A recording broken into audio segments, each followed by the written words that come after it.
Can a TV series help us through life? Hey guys, well, we're going to be getting a little transparent this episode, maybe a little personal, as we discuss times in our lives where we've related to How I Met Your Mother and how it's helped us cope with some of our real world feelings and life situations. Guys, I'm Joshua Noel, really excited to be on this with two fantastic guests. You know both of them. One of them was one of the original hosts of our show, the one and only Brandon Knight. How's it going? I think that means well. Unsure if you can hear me. I'm also here with the one and only Father Jonathan. He's been on the show a few times before as well. Most recently, to talk about Taylor Swift. It's going pretty good. Yeah, How's it yeah, going, that was Father the last Jonathan? time I was on here, wasn't it? The Taylor Swift thing. All right. So before we do anything else, just a second to discuss what we've been geeking out on. A lot recently. I've actually restarted watching Smallville from the beginning. What about that one? Another host of our show, Kevin, started doing that this year. He has never seen it before, and I was like, I missed that show. So that's where I'm at. Brandon, what you been geeking out on? Okay. I think I would rewatch those early seasons. I don't know if I would do all the way through, but like super young Tom Welling would probably be fun to see at this point now. As for me, when I'm not watching children's television programming, just finished Aquanauts Above and Beyond. So, you know, if you ever wanted to see Star Trek, but for children, go check out the Octonauts. But for me, I have been working on the Netflix documentary series, The Keepers. It came out a couple years ago, just finally getting around to it. It's a true crime about the murder of a nun and how it turns out to be like this big cover up by not only that regional portion of the Catholic Church and out in Baltimore, but also like the police department and the local government. Like it's a whole thing. All right. That's might check that one out too. Father Jonathan Resmini, what have you been geeking out on? Oh, you're muted. I started rewatching the Netflix like Marvel shows, but I did it out of order for whatever reason. So when there's crossovers, like they're happening out of sequence. So I did. For some reason I wanted to watch The Punisher, and then that made me want to watch Daredevil, and then I'm like, well, I guess I should watch Jessica Jones, and then once I finish that, I'll do the Iron Fist because it was like not my favorite because I just think he's like, do you know when like characters just never evolve and they're always the same, and it's just annoying because they keep repeating the same mistakes. And it's okay when it's like when it's a long series because like you understand, but like it's a short series, like it's meant to give them a chance to develop. Like it's long enough where they should be able to develop a character, but like not so long where they have to drag it out forever. So anyways, that's what I've been watching lately. Yeah. Oh, man, I miss those shows other than Iron Fist.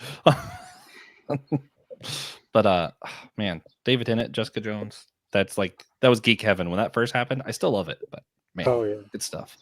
All right. Well, guys, hey, if you're listening to this or watching this, rate and review. You know, if you're on your computer, you can go over to podchaser.com. That really helps our show a lot when you rate and review over there.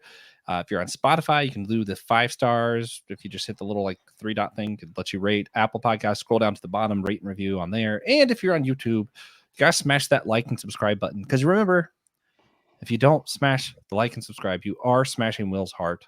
Nobody wants to do that. We all love Will.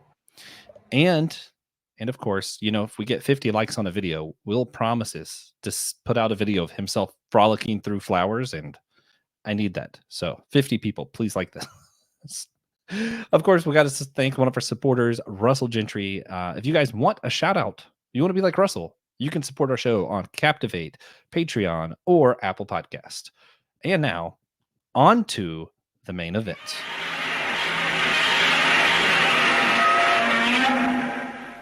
Today we're talking about Godzilla. That's not true. But we're talking about How I Met Your Mother.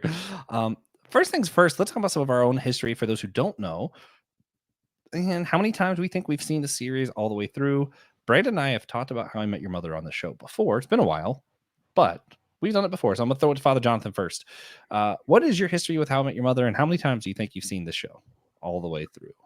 I think so. I think I started watching it like after maybe the first season or something like that. It was like I was walking through, might have been walking through the dorms or something. It was on. I started watching it, and so when I had an opportunity to go back and watch that early season or the early couple seasons, I did. And then I think I've watched it one time after that, hoping for a different experience. And then I just recently, because it was brought up that we might do this, I started watching it again. But I kind of did it out of sequence again. No, infamous, I guess, for that. Just, but I just kind of like wanted to watch particular things. Great.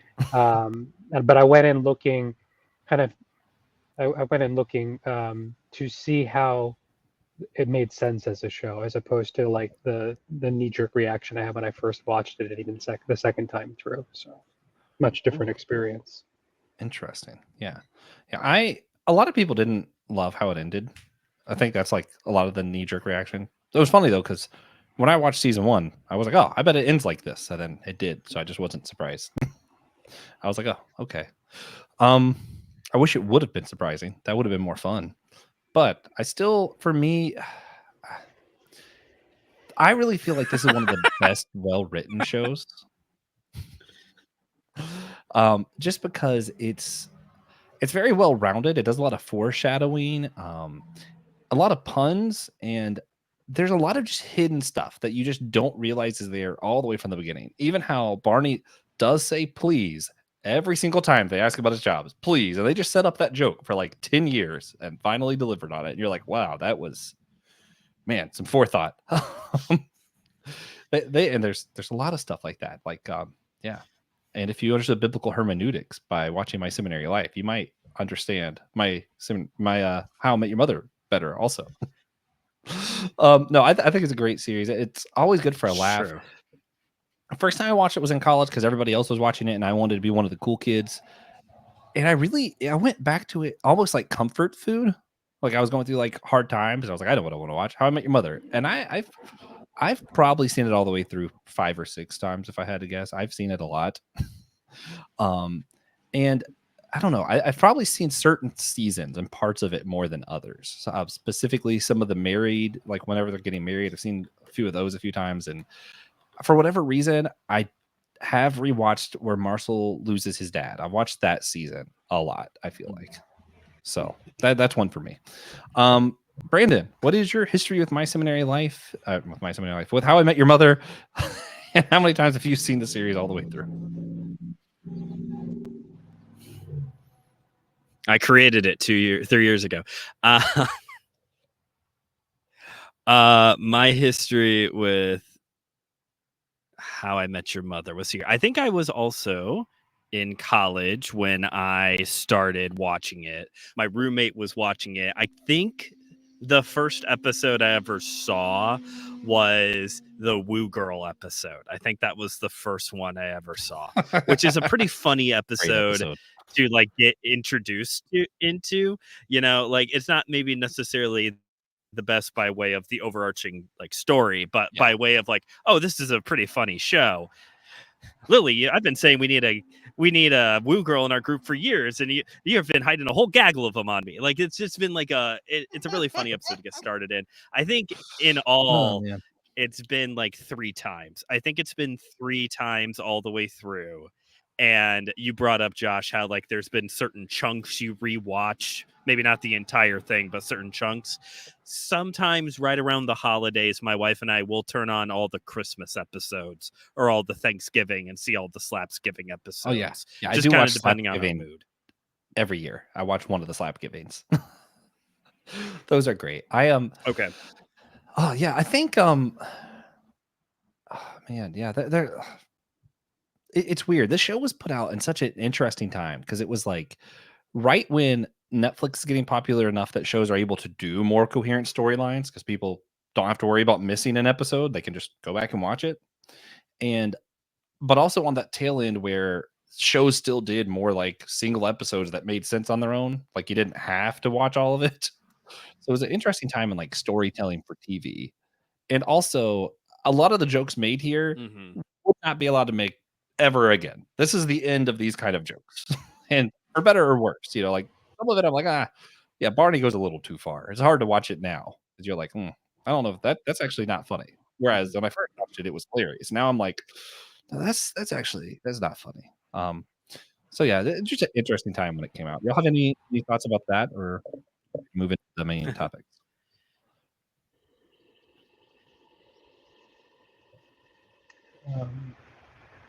Yeah, I mean,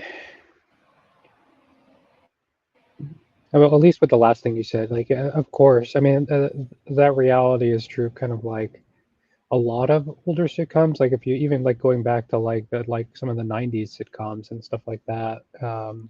Like some of the topics and dialogue and stuff is just it's reflective of the time. I think it's possible to go back and watch and kind of place it in that context. And like, but even in the show, like there's like later seasons, they start to realize that reality is changing around them. Like there's that one where like with the bar fights or whatever, where they don't have bar fights anymore about trivia because they could just look it up on their phone. Like it aged through that time with us, and they kind of watched the culture shift and realities change.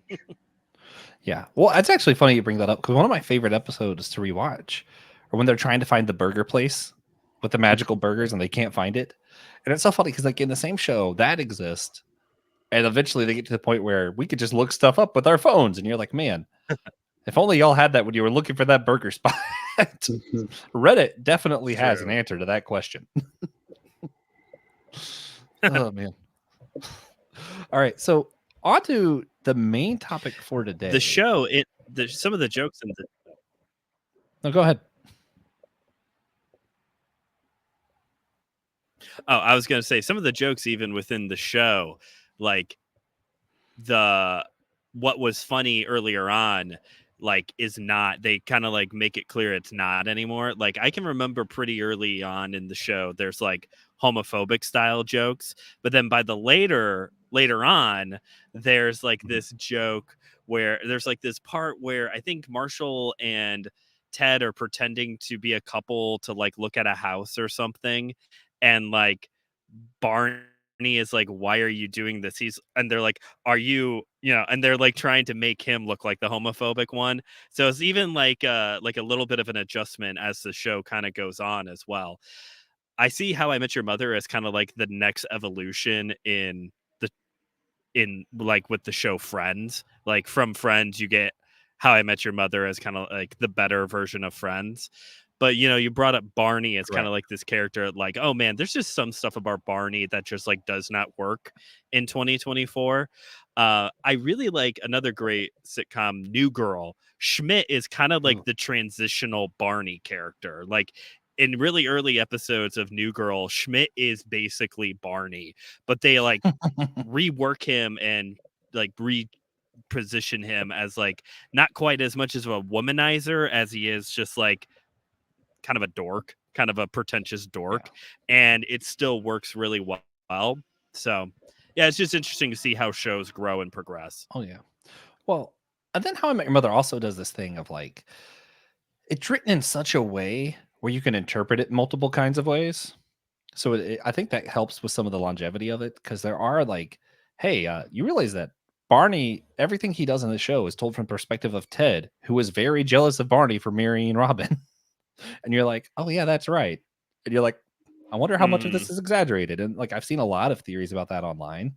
And then even with that, like you were talking about like in show changes, by the end, it's like it's revealed Barney's trauma is what led him to that. It's not like he's just a bad person. He's not simply a womanizer. He's a womanizer because these terrible things happened to him. Doesn't justify it, but it does show it as, hey, this is a bad thing that happened because other bad things happen. And it's, I don't know, it's interesting how they contextualize it and give you enough wiggle room where you're like, okay, I can't watch this all the time because this is still hard to watch, but it's not justifying Barney's actions, I don't think. Yeah.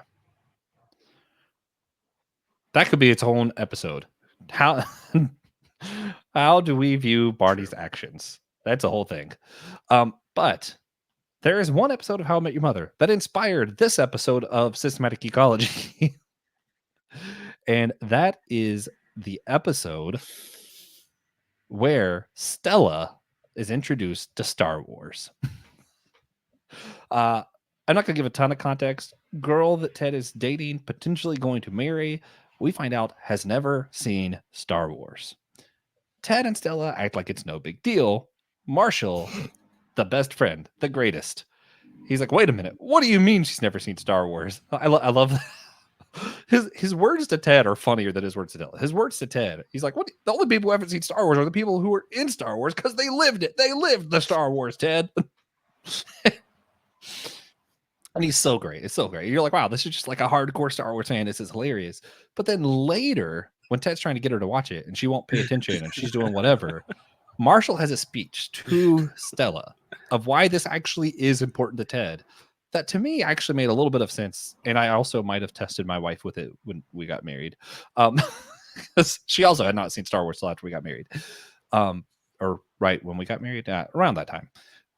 But Marshall says to Stella, he goes, do you know how Ted watches Star Wars? He watches it in sickness and in health. He watches it in good times and in bad times. He watches it and it goes through the whole spiel, and it's funny, but you're also like, wait a minute. There's some truth to that, right? Like to some extent, if these stories, these things that I lean on aren't relatable to you at all, it does become a challenge for a relationship. Like I think relationships can overcome whether or not you like Star Wars. Let me be clear. You can overcome that. But there is an extent that we lean on these TV series, these movies in different parts of our lives. I know I watch Indiana Jones every single year. Every single year. If you don't like Indiana Jones, at least some part of me is being held back from you. Like case in point, Indiana Jones. But How I Met Your Mother is another one of those. When I was getting ready to get married, and we're going to talk about some of these more in detail, but I remember I rewatched the married episodes of the wedding episodes of How I Met Your Mother. When my grandfather passed, I rewatching Marshall going through his dad's loss. Like, to some extent, these shows, these movies, they're not the Bible. They're not what we base our faith off of, but we do tend to go back to them time and time again. Father Jonathan, what do you think? Do you go back to any shows and movies? I mean, other than How I Met Your Mother, that you're just like, this is something I lean on sometimes? Yeah, I mean, I think it's a reasonable thing because like especially like movies from like movies and TV shows from like your formative years, or that like were part of you when you were in a particularly emotionally challenging or charged time in your life. Um, I mean, at the same time, they're like the reverse is that is like there are certain shows that like I'll never watch again because of its association with certain people. Like, and I didn't even finish watching the series for that, like because of how connected it was. Um, I think part of it is especially now when I like go back and so like things that I did like say binge watch when I uh, when that was like available to me. You form like a far greater emotional attachment to the characters. There's a degree to which that even when a show ends, there's like an experience of almost grief or loss. Like you want to. That's where like I think the idea of fan fiction comes from, is they want more story. They like that. Like it doesn't just the lives don't just end. So you want to know what's beyond it, and things like Star Wars have like these little like the expanded universe stuff and like the new shows. And even if it's like we don't like it all that much, there's still a degree to which like the fact that it's in the same universe makes it feel like you're back there. Or even although like it didn't land well, like the fact that there was a sequel series on Hulu and like some of the characters came back. It's like, oh, this is the same universe. Is it like they're trying to be updated? It didn't land well because they didn't like recreate certain aspects of How I Met Your Mother. But like most definitely when you like because of that maybe emotional connection, because you spend so much time, especially a series that long, like there's a way in which it's like when you haven't seen a friend in a while, and like you can go back to it and it's just like it was, even though you've changed a little bit, or you come back and you're a little different, but there's something nostalgic and familiar about it. And I think that's happened a lot when I've gone back to watch like meaningful media from my past. Yeah, yeah, man. The way you were talking about that too. Hey, yeah, How I Met Your Father was not what I wanted it to be, and that made me sad because I was excited for more. But sometimes I think we make some of those connections with the actors as also, right? Like every time I see the actor that plays Marshall, I get so excited because to me, Marshall's like my best friend. I've never met him, obviously, but I'm like, I love this guy. Like I relate to him. And we talked about Jessica Jones earlier. David Tennant. Anytime I see David Tennant, because of how much those episodes of Doctor Who meant to me, I feel like there's some connection there. Even though I've never met him, he obviously would not know who I am. But whenever he's on something, there's something about his personality that comes out that I'm like, hey, this was something that I connected to during these parts of my life that feels very real, even though it's obviously not a real relationship, but it is something. There is something there. I don't know what, but there's something there. Brandon, do you have any commentary or explanations on this phenomena?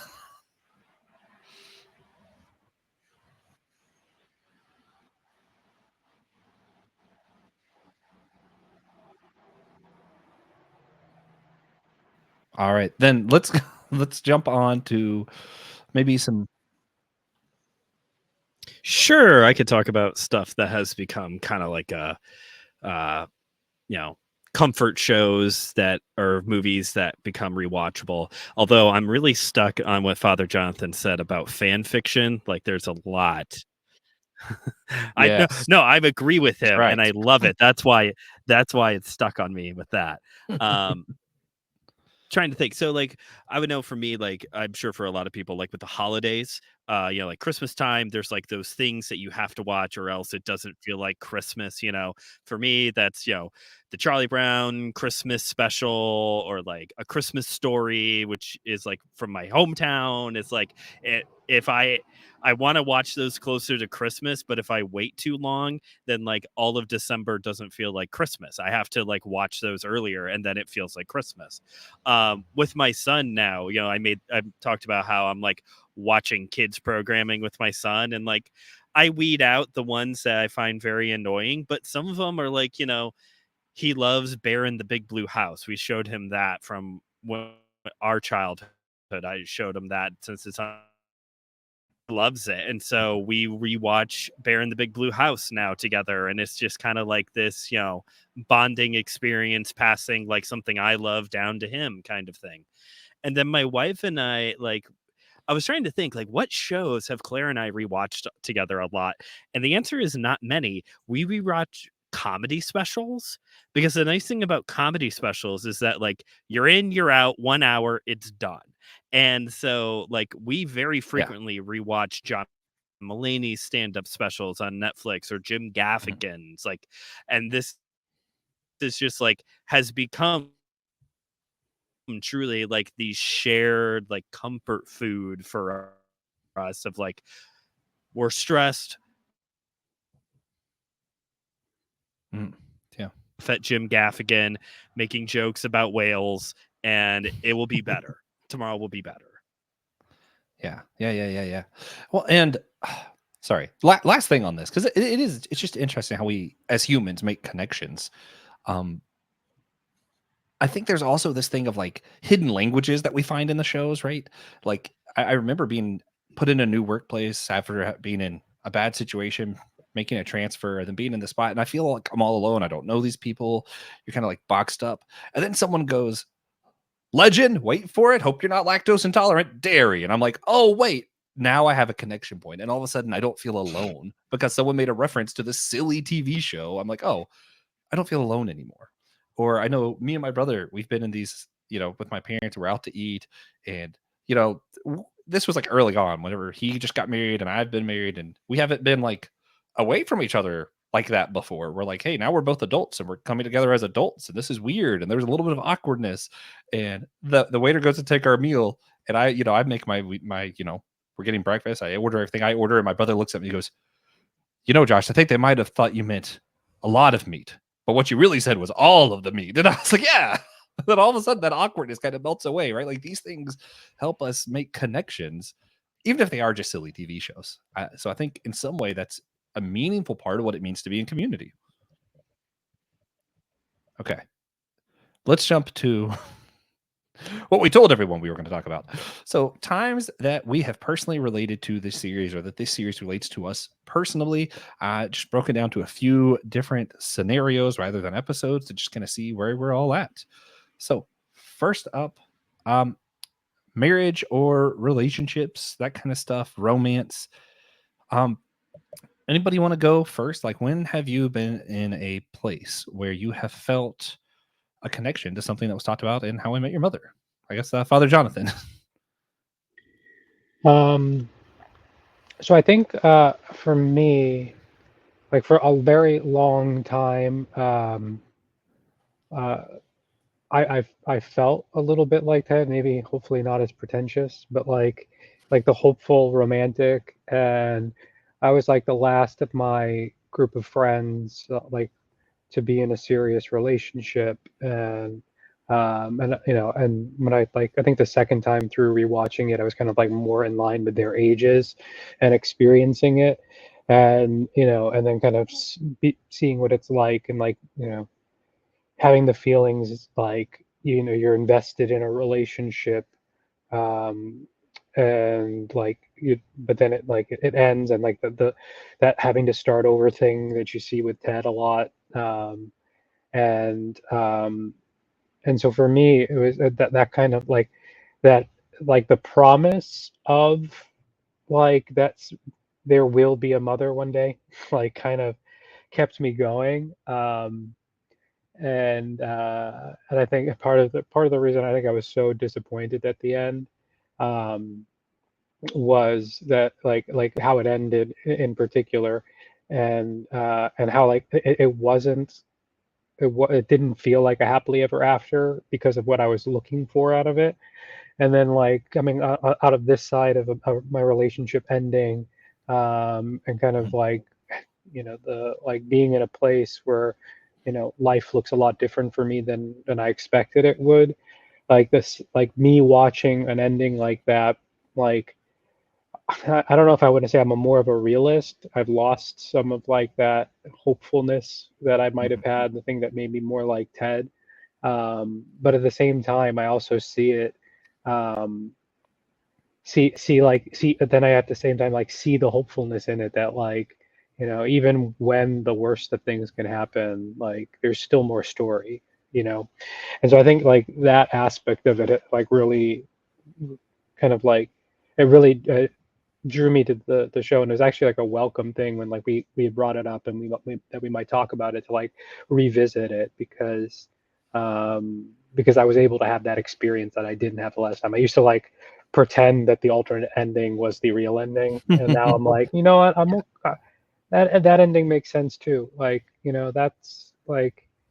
That's how messy life is sometimes. And I think it had I had to be on the other side of a mess to realize that it's okay that we we don't watch things that are a fantasy or an idealized version of life. Sometimes it's okay to watch things that are just as messy as reality, um, to show that we're not alone in our suffering, or not alone in our difficulties.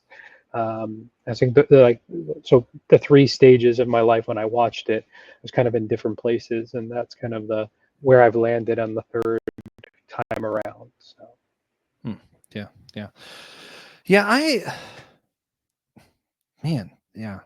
The show it's not really deep, but it's very emotional.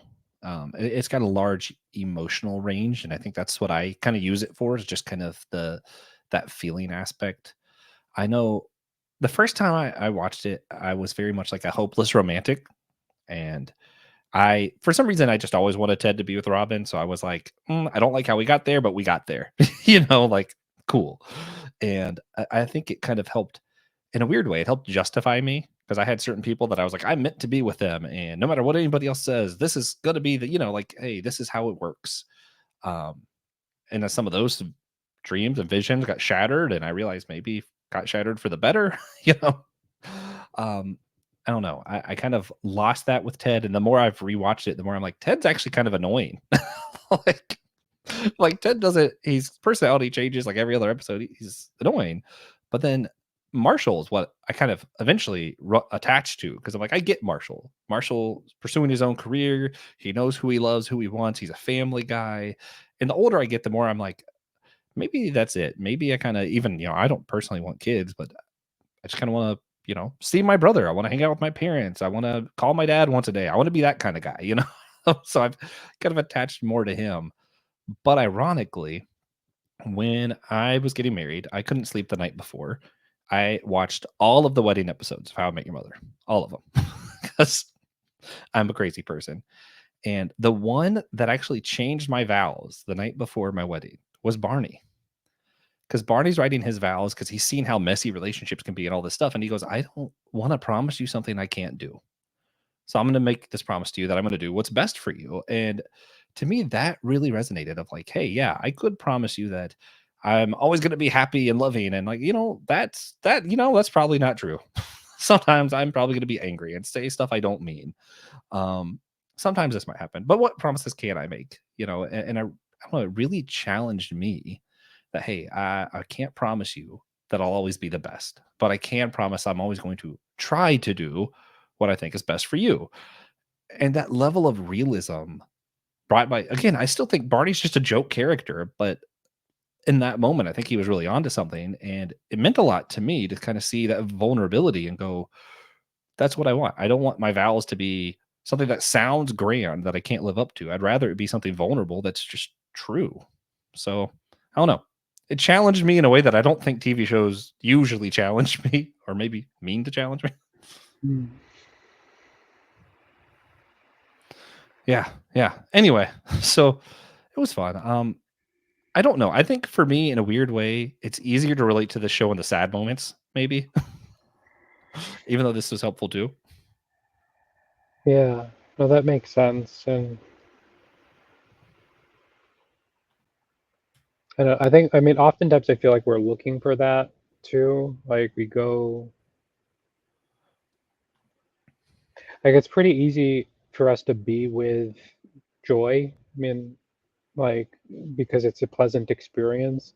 And like, I think when we are having to deal with like the difficult emotions, I don't want to say it's an escape, because I feel like the very act of like going to something that we know brings comfort is a realization of our own need to process.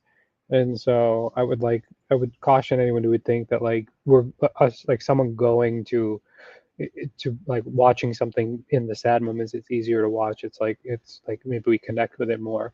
Isn't us not feeling our feelings as much as it is us us experiencing, maybe not directly from another person, but like experience something empathetic to like knowing that I'm not the only one who has ever felt that way, because if this is a thing, it means that it's a thing enough that other people will connect with it. So I know that like it's not strange that I feel the way that I feel. It's not ridiculous for me to feel broken up about something, even if even if like some people around me might think it's not worth getting upset about or something like that. Yeah. Well, and also, I think maybe this is weird I'm trying to find a way to word this, but like I mentioned, for me, the big one was when one of my grandfathers passed, watching Marshall deal with his dad passing away. It's, I think, part of it, because I'm sitting here watching this TV here, binging multiple episodes of him dealing with his grief, and I'm eating like big bowls of mac and cheese and comfort food, and this is obviously not comforting. Like, he's bawling his eyes out, he's going through hell and back in the show. But I think it helped me put words to my feelings. Like sometimes I don't have words for it. And shows like this have whole teams of writers that are coming up with how to word what's going on and how to like figure stuff out. And it's like seeing this puts pictures to what I'm feeling that maybe I can't actualize myself very well because I'm not in the place to do that. So I don't know. I think that's for me. I know you talked some about why we do this, as far as it's not really being escapism. Do you have any, like, for yourself, moments in the show that were particularly relatable for you? Well, I mean, I think just like I think I mentioned it before, just kind of like the like there was aspects of it that like Ted's whole perspective, romantic perspective. But I think like so I went to seminary, but I did it. It was like a 7-year program, and I lived basically in the dorms for 7 years with the same group of guys. Like some of my best friends, um, are guys that I've known since I was 18.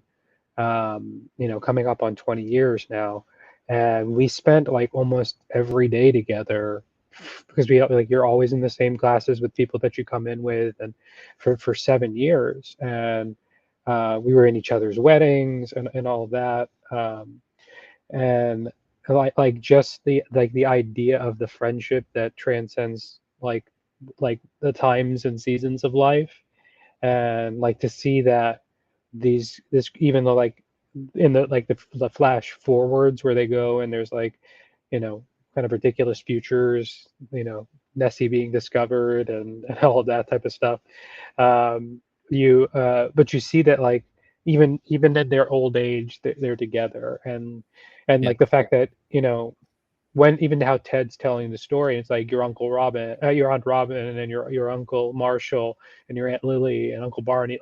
Like these kids obviously know who they are, and you see that with like the ending and stuff like that. Like these are people that have been in each other's lives, for decades, and like to kind of relate to the experience of having friends that like you have inside jokes with, that like Yeah. or like all you have to do is like like say one line, and like everyone's on the same page. And like I was just in California for a conference, a clergy and laity conference, that they do every other year for the archdiocese. So priests and lay people from all over the country were there, and like people I went to school with that I haven't seen since the last time we had the conference, and we're just hanging out at the restaurant having conversations. We're going back to like the same old jokes when we sat around the lunch table at seminary, and talking about like our old professors and stuff like that. And it's funny actually. There's a priest who's visiting. He's from my home, for the parish I serve, and he's been a priest for 50 years. And he and I had the same professor, which was just amazing. Like and he was talking about the same things that we used to do in the class. We would do with him. Like they used to go to Dunkin' Donuts, and like we would go to Dunkin' Donuts. That's like a tradition that was passed down to how to deal with this professor. And just invite, like say, let's have class at Dunkin' Donuts, and that's what we did. So like it was the wisdom of the ages or something like that. So there's just there's something special about the friendships and the idea that you can be friends for life, with your own inside jokes. I think that really struck me as something meaningful. Man, yeah, no, that's a good one. And I think that's where, like, in a weird way, now, when I first watched it and I was young, and I think romance was the only thing I cared about, was like finding the one day or whatever. The sad moments were all the breakups. But now when I watch it, it's a lot sadder whenever like Barney and Ted, or Ted decides he's no longer talking to Barney. And it's like, you see that like the friendship is in danger. And for some reason, that is what gets me now, that I'm like, oh no. Yeah. I guess as I've grown, rely more on my family and friends and less on, one day maybe I'll find the one. I'm married. My wife is my family now, so family is kind of taking a little bit more of a priority. So Mm-hmm. yeah, um, man, yeah, no, it's good stuff.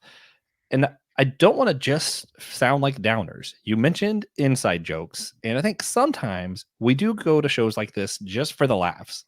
Like there are times that maybe if my brother came over, I might just look and be like, what if we watched the Bro Code episode?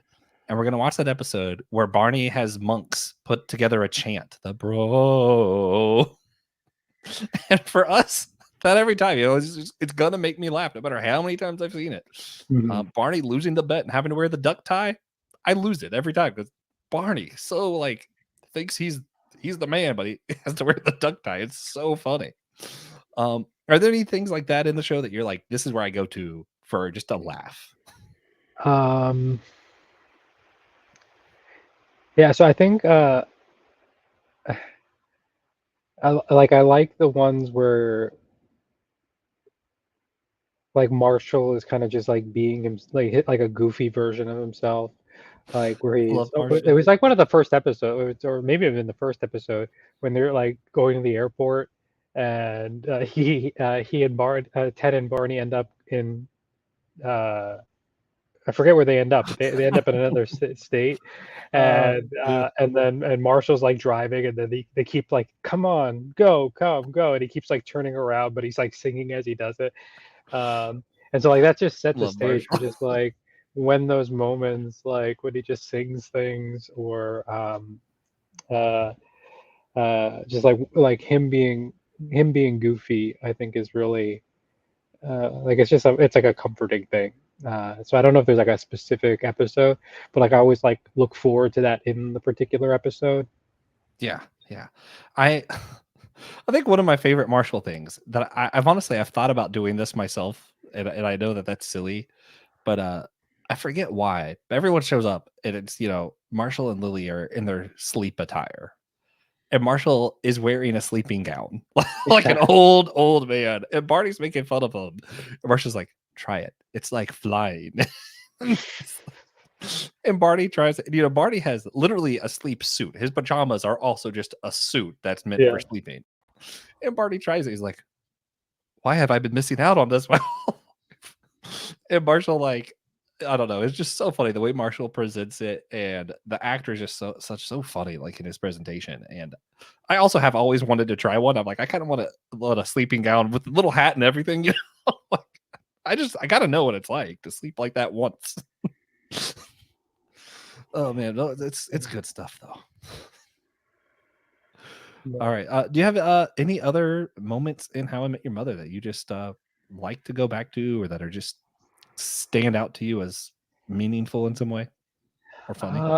I don't know about like meaningful, but like one of the things I did in anticipation of our conversation is um, like like following the trail through the seasons, like I think I started when I went on YouTube. It's like all the slaps because I just wanted to see them, because it's The like slaps are great.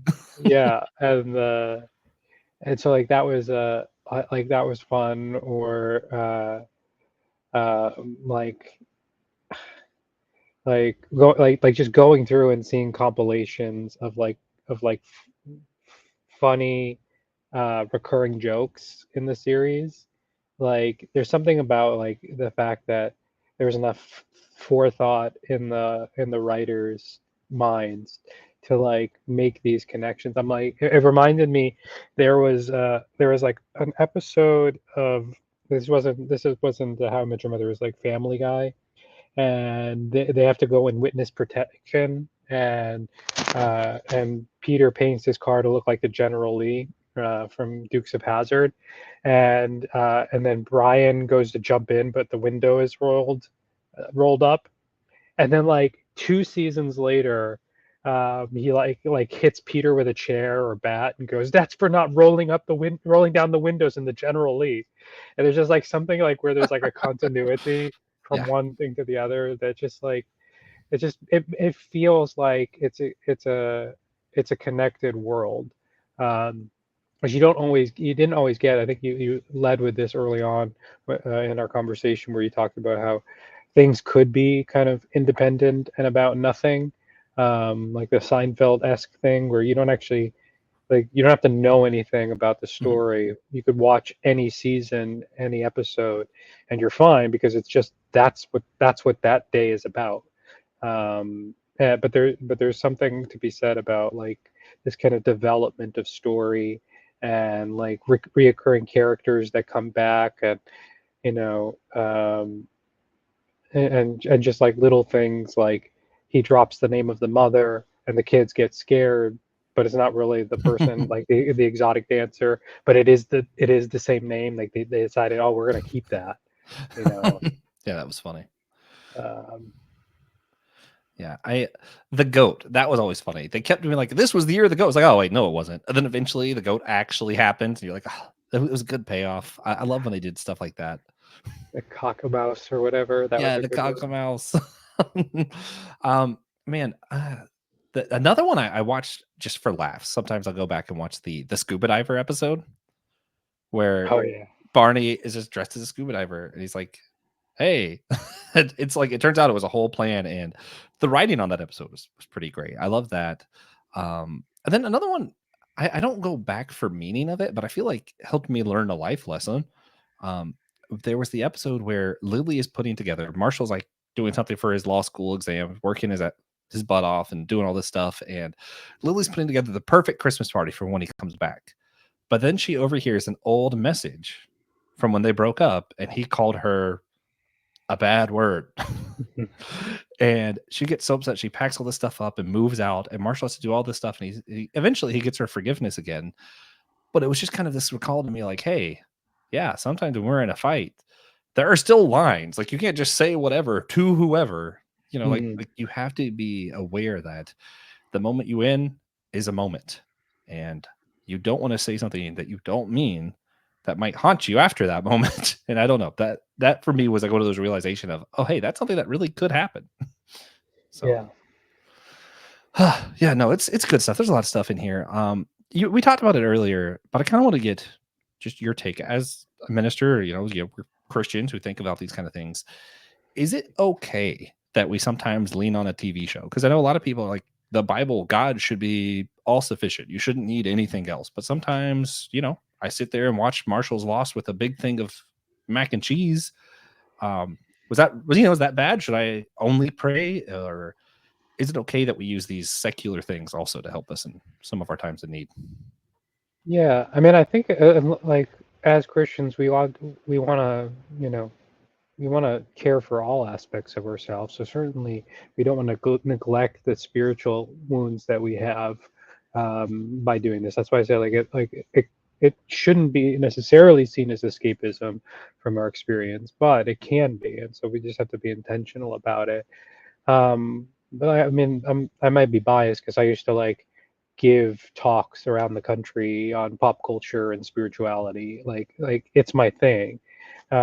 Because, but I come from a tradition that where like even the things like the classical Greek mythology was seen as something that we could read to learn, whether it's learn positive virtue, or to learn, what not to do. And there's this imagery of the bee versus the fly. The bee seeks out the good pollen in something, and the fly will just go to trash heaps and dung and all of that, and doesn't care for the good stuff. Um, and then from that good pollen, the bee creates something sweet and medicinal even. And so I want to say that it's certainly okay. I think we have to I would say, as someone who kind of sees what I do as kind of soul therapy and spiritual healing, spiritual medicine, I feel like it is okay as long as it's not the only thing, and as long as it is not any type of escapism or avoidance of what you're going through. I think also be mindful, maybe binge culture isn't always the best. I mean, I grant that I live alone, I come home from work and I don't really want to do much socializing, but there's something that feels a little social about watching a good show, or you're seeing a group of people that is meaningful to you in some way. So my spiritual father, the person I go to for spiritual counseling and direction, always just always said that everything needs to be done in moderation. We have to we don't want to be extreme in anything. So I think that's kind of the approach. Yes, do it, because you can even be extreme in your religiosity, and it becomes detrimental. So being mindful of that. There's a Russian monk, who bishop, like where we have a record of a correspondence he had with one of his spiritual charges, who asked like, why is it that when people become more religious, they become worse people? Um, and it's because they worship everything but God, and like about religion kind of thing, like the stuff that you do, the going to church, the this and that, like that stuff can become an idol if we stop seeing it as a tool to grow in our relationship with God and see it as an end in and of itself. So being mindful of moderation, even in our religiosity, is important. So I think that using something that can either tell us what is good or what is bad. And I think I remember having a conversation with a friend of mine who's a priest now, where he said that for him, he didn't like Friends, but he liked Seinfeld because Seinfeld was a moral universe, and friends wasn't.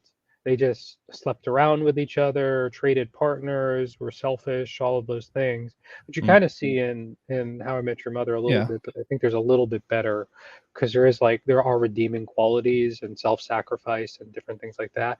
But Seinfeld, they literally go to jail for the things that they were doing that were selfish throughout the series. Like that's how the series ends. They break a good Samaritan law by not helping someone, and then they go on trial, and they all end up in the last episode is them in prison for a year for breaking that law, for the very thing that they've done the whole series.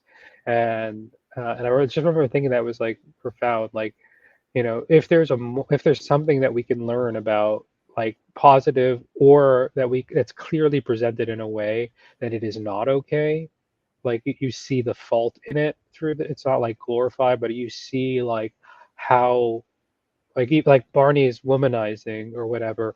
One, we see the trauma, like you said before, that led to it, and two, we see his redemption in becoming a father.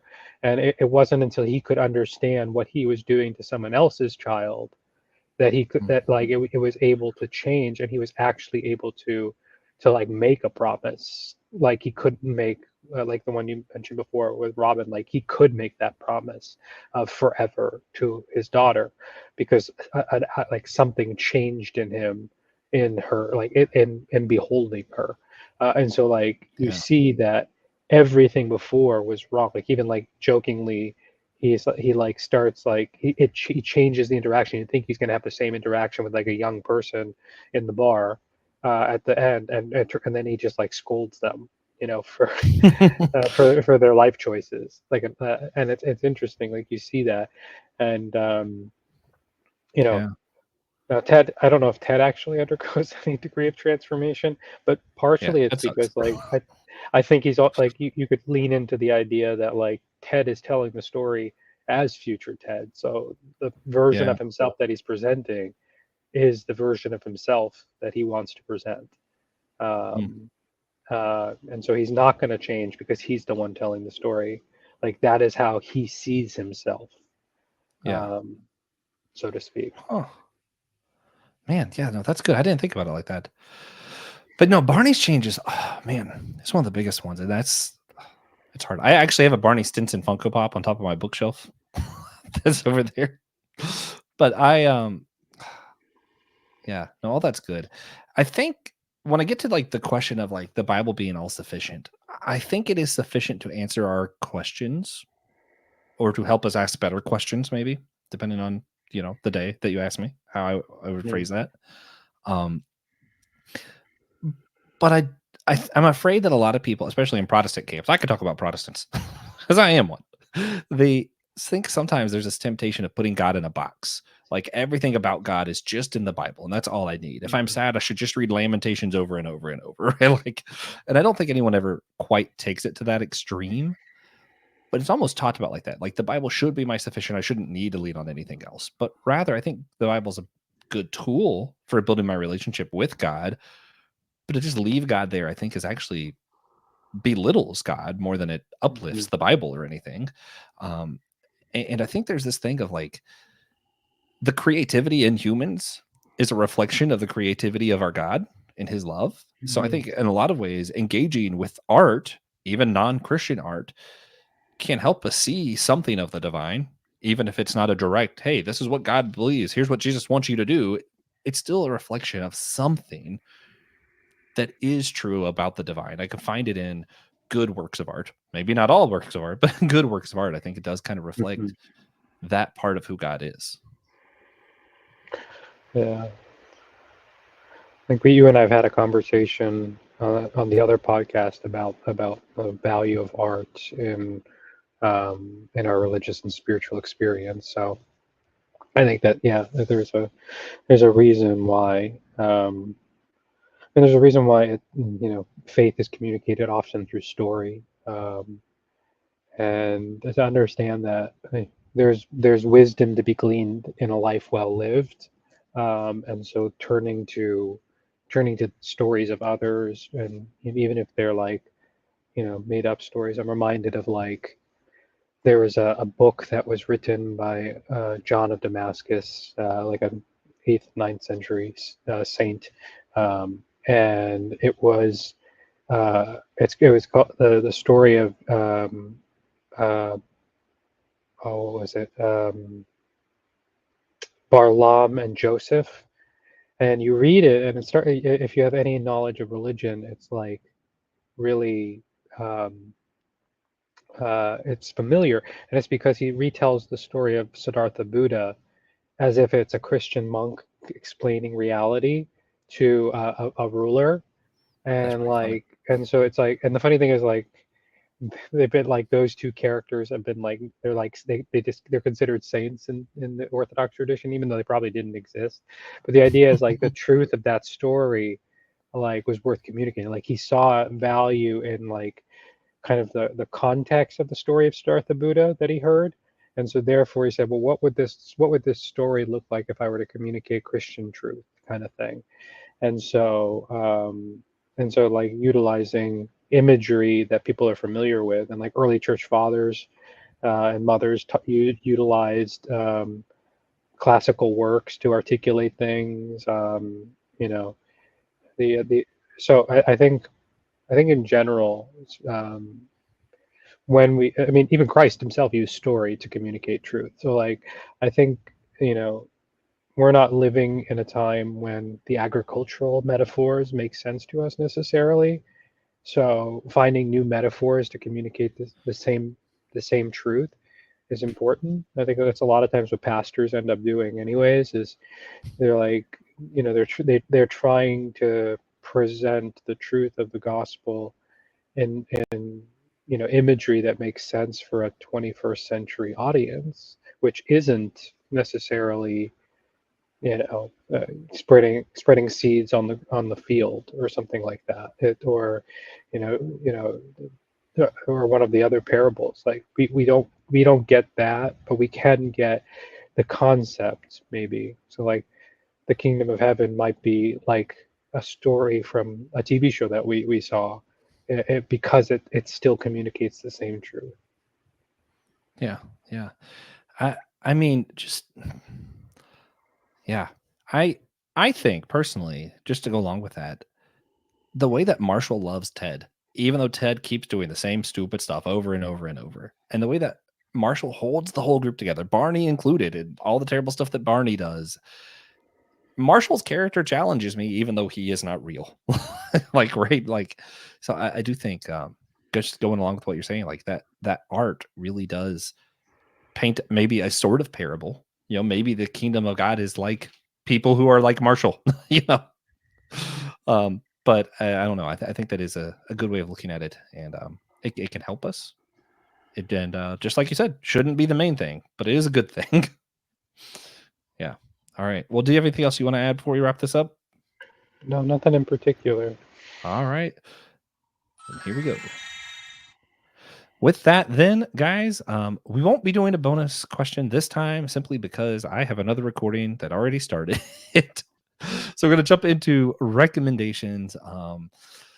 For me, it's hard. I'm just going to recommend what I'm geeking out on. If you haven't seen Smallville, watch Smallville. I forgot how good it was, but it is a lot of fun. Father Jonathan, you have anything you'd like to recommend to the audience? So I did, like I said, I was watching those Marvel Netflix shows, but I think there's two other Netflix shows that I kind of like. I keep actually watched a couple times through.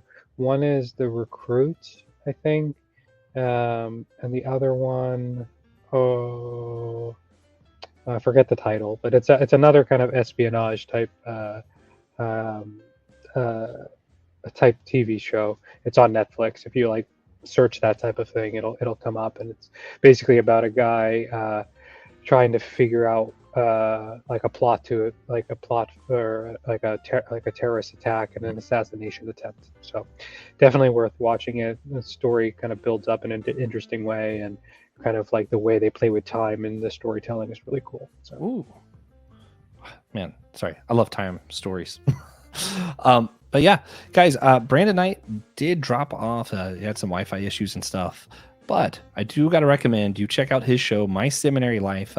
The week we're recording this, and I think the week it comes out, he's doing a hermeneutics camp. So he's doing 5 days in a row to talk about hermeneutics in the month of July. So, hey, if you want to learn more about how to read your Bible well and what hermeneutics are, go check out Brandon Knight on My Seminary Life.